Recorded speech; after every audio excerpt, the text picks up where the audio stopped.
pertama adalah manajemen operasional dalam bisnis internasional.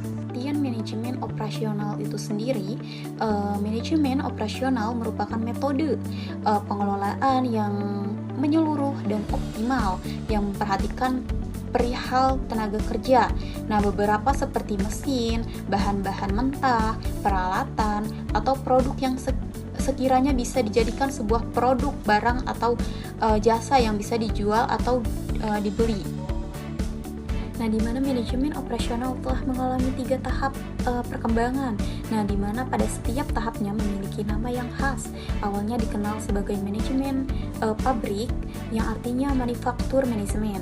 Nah, kemudian manajemen produksi atau produk manajemen, dan yang terakhir dikenal sebagai manajemen operasional atau operation management. Manajemen operasi internasional. Nah, di mana strategi manajemen operasi internasional adalah pendekatan yang digunakan oleh perusahaan untuk mengelola kegiatan operasionalnya secara efektif di pasar internasional.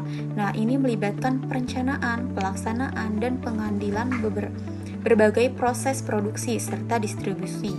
Nah, ujian strategi ini adalah untuk mencapai efisiensi, fleksibilitas, dan responsibilitas terhadap kebutuhan pasar global. Mana manajemen rantai pasok di PT Unilever Indonesia Tbk ini berdasarkan manajemen rantai pasok dari PT Unilever Indonesia Tbk sendiri menanamkan rantai pasok mereka dengan sebutan agriculture supply. Nah, karena hubungan kerjasama antar Unilever dengan para petani lokal yang menjadi pemasok dan bahan baku untuk produk PT Unilever Indonesia Tbk ini. Berikut merupakan uraian dari elemen-elemen penting yang dimana yang dilakukan oleh Unilever Indonesia Tbk dalam menjalankan manajemen rantai pasoknya. Nah, untuk yang pertama itu ada mengelola ketidakpastian, yang kedua mengelola ekonomi obsolescence, yang ketiga adalah strategi distribusi, yang keempat inventory control, yang kelima inventory control supply chain aggregation. Untuk materi yang kedua adalah kerjasama bisnis internasional. Kerjasama bisnis internasional. Nah, di mana terdapat WTO atau GATT, di mana World Trade Organization adalah organisasi internasional yang mengatur perdagangan antar negara. Nah, di mana WTO merupakan satu-satunya organisasi internasional yang mengatur aturan perdagangan internasional. Nah, untuk GATT, di mana persetujuan umum mengenai tarif dan perdagangan merupakan perjanjian perdagangan multilateral dengan tujuan menciptakan perdagangan bebas, adil, dan membantu menciptakan pertumbuhan ekonomi dan pembangunan guna mewujudkan kesejahteraan umat. Nah, di mana jadi GATT ini adalah bawah naungan WTO. Selanjutnya itu terdapat WTO juga memiliki beberapa peran gitu, yang dimana peran pentingnya salah satunya itu ada berperan sebagai tempat bagi para anggotanya untuk berkonsultasi dan berperan juga untuk mengadili permasalahan sengketa yang terjadi di antar negara-negara. Nah, di mana anggota WTO terkait peraturan dalam persetujuan di lingkup WTO. Untuk fungsi WTO itu sendiri memiliki beberapa fungsi utama gitu. Nah, yang pertama itu ada mendukung pelaksanaan dan pengaturan perjanjian perdagangan yang telah disepakati bersama. Nah, untuk yang kedua itu ada menjadi forum perundingan perdagangan internasional. Nah, untuk yang ketiga itu untuk mengatur penyelesaian sengketa perdagangan antar negara. Studi kasus yang kita ambil yaitu adalah larangan ekspor biji nikel antar negara dan Eropa.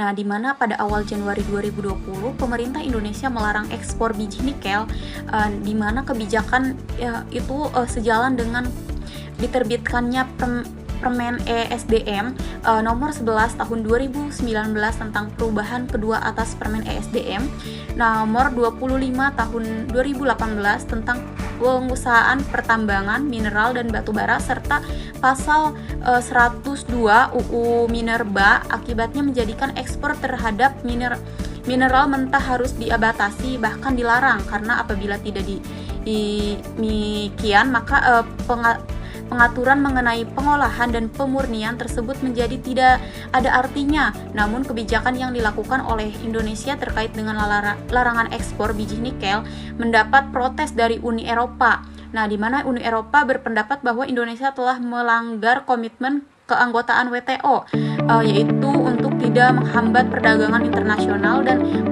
memberikan akses seluas-luasnya bagi perdagangan internasional. Nah, menanggapi gugatan Uni Eropa, Indonesia tidak tinggal diam dan akan terus menghadapi gugatan Uni Eropa tersebut.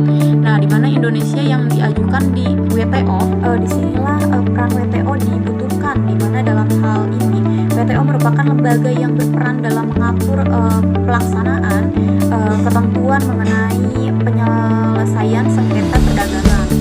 Nah, internasional bagi negara-negara anggotanya. Nah, oleh karena itu WTO memiliki badan penyelesaian sengketa yang berwenang untuk menyelesaikan sengketa para anggotanya yang mengajukan gugatan ke dalam WTO. Nah, dalam kedudukan dari WTO sebagai organisasi internasional yang dimana memiliki kewenangan untuk penyelesaian sengketa yang terjadi di antar para negara gitu. Nah, anggotanya tersebut diatur dalam pasal 3 ayat 2, nah, di mana agreement establishing the World Trade Organization yang kemudian untuk prosedur penyelesaian sengketa diatur lebih lanjut dalam aneks kedua gitu.